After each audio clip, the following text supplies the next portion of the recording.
Hello and welcome, my name's Ben, this is Black Dirt Cycles. If you've watched the last video, you would have seen that we fitted the swing arm extenders into the BITSA swing arm and then got the GSXR rear wheel mounted as well. And then at the end of that video, I was talking about the Plenum, actually doing some of the turbo works. So this is the Plenum that I'm going to be installing. Now this is built by Doug at G19 Engineering, and this is an amazing piece of kit. It's well worth the money. One of the major things two major things that I really like about this particular Plenum is the fact that Doug has made it so that the shape of it actually mimics what the airbox covers used to look like, just there in the frame. They sort of follow the contour, and he's managed to make this Plenum do exactly the same thing. And one of the other details that I really like about it as well is where the Plenum actually marries up to the carburetors. So normally what you would see is like a little square box on the back here, sort of yay wide, yay deep, and then people for the plate, they just weld on some tubes and they mount it up with some rubber hoses. The only problem is the actual shape of the carburetors. As I said in the last video, the actual opening there isn't perfectly round. It's actually like slightly egg-shaped, and Doug incorporates that into when he manufactures these Plenums. So he machines this entire plate here with the inlets into it. He then machines the ends and the bottom plate as well. So this bottom, where you've got the tube sticking out, it's also got two takeoffs where you can screw in some fittings and then run hoses from them to other parts of your turbo system. So for argument's sake, from one of them you would feed to your fuel pump so that your fuel pump is delivering slightly more pressure than what you're actually making. Otherwise, petrol won't go into the carburetors. If you're putting 2 psi of boost, for argument's sake, petrol's not just going to naturally flow, so it needs to be slightly over 2 psi. So we take a little feed off there to the fuel pump, so it knows how much to do. And then the other one could potentially go to maybe your wastegate, because your turbo needs to know when you've built enough pressure, and then it needs to open the wastegate so that it doesn't just keep building up and up and up. It's almost like a constant safety valve which is opening and closing so that you're not building too much boost. So you'll set how much you want on the actuator, and then let it do its thing, so it opens and closes to release and that. Sorry if you can hear a ticking in the background. I've actually got the heater on at the moment, one of those Chinese diesel heaters, and the fuel pumps are quite noisy, so I do apologise for that. Anyway, moving on. So I've gone ahead and already cut 2 of the rubber hoses pretty much to length of what I want. Now what I've done is I've just measured the length of the inlet there and how much flange is actually on the carburetor itself, added those two together, and cut the inlet rubbers down. And I've done that for a reason. I'm only installing 2 because I want to be able to keep an eye on the middle 2 whilst I'm installing it. So even though I've measured both of them and cut them, it's still now not allowing the carburetors to come all the way up and butt against the Plenum. So there's probably like a 1 mil or a 2 mil gap. Now, one of the things that happens during the process of the turbo is once it builds pressure, the pressure will then be delivered round the side here via a tube and then go up into the bottom of the Plenum. Build up too much pressure in here, and what can happen is you can actually blow the Plenum off the back of the engine.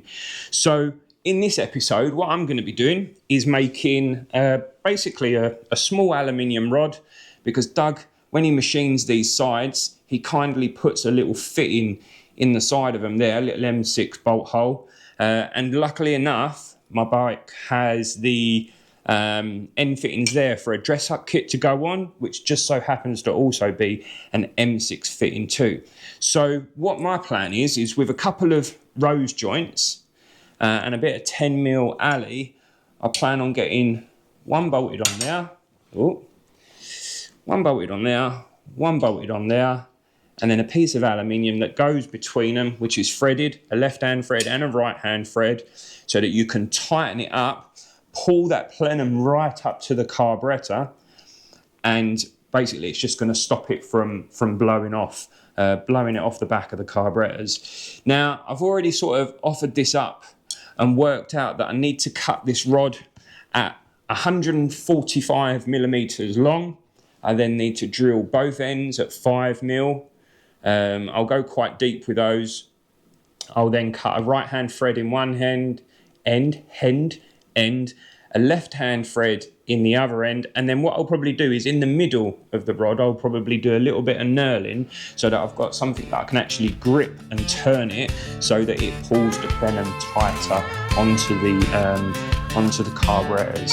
So yeah, let's get that done. Late nights in the workshop, sparks flying in the air, angle grinder screaming, we're a greasy-handed pair.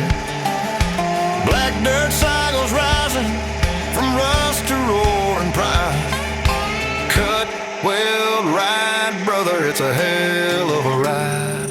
Full throttle, no stopping, wind tearing through the sky. Ride or die, my brother, on this custom painted high.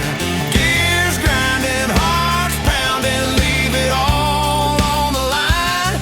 It's the smoke and the steel that keep us feeling alive. Splatters in the corner, cigar smoke hanging low, dreams in the hum of the welder's glow.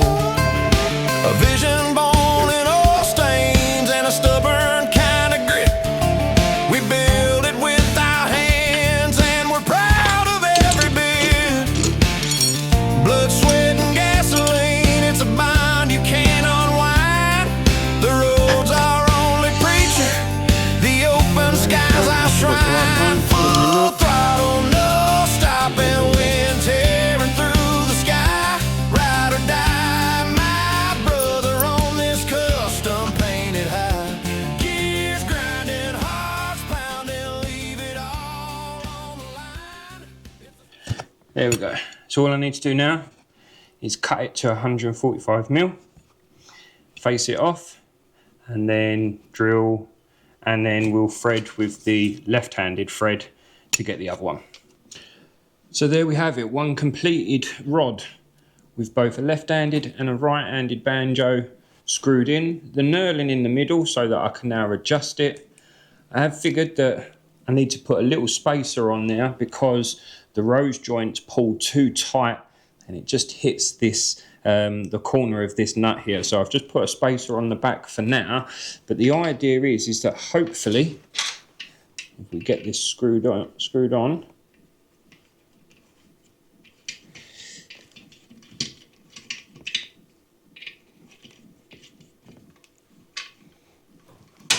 there's one. What I should be able to do is wind this out on both bolts. Wicked.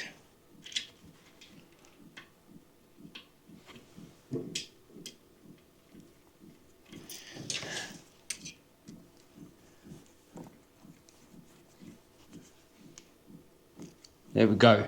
So what I can do now is if I turn this the correct way, there we go. You can see it pulling the plenum on. And now it's pulled up enough that the plenum is actually butt up against the carburetors. So it's just a straight pathway through now. The only thing left to do, the other side's already fitted. I've already gone ahead and fitted that side. But the only thing left to do on this now is to fit a left-handed nut and a right-handed nut on there so that I can lock it off in place. I've just gone over them with a Scotch-Brite just to clean them up a little bit. I'm not sure what I'll do with those, whether they'll get powder coated, painted, what I'll do with the plenum or anything like that. What do you think I should do? Do you think I should leave them in like a raw aluminium state with the plenum so that they sort of stand out? All the engine's going to be black. Yeah, not quite sure what to do. In the comments, leave me a comment what you think should be done. In the next video, what I'm going to be doing is mounting the oil cooler And the reason that I'm doing that is because I want to start building my own set of turbo manifolds. There is a set on here that I bought secondhand, but they're not the greatest. And I'll show you why in the next episode. So unfortunately, to make the manifold, I need to get all of the oil cooler bolted on so I can see what clearance I actually have at the front here. But with that, I'm absolutely chuffed to pieces with that. That is on there solid. We'll get the oil cooler on so that we can make the manifold, so we get the turbo sitting in the right location, and then we can start working out the pipe work that comes round and bolts up to the underside there. Hope you liked this episode. If you did, give it a thumbs up, give it a like, leave a comment as well. Aluminium or powder coat or paint, or what do you think I should do on those there? Yeah, anyway, till the next video, when it's the oil cooler, start looking at the manifold. See you next time, and remember, cut weld ride.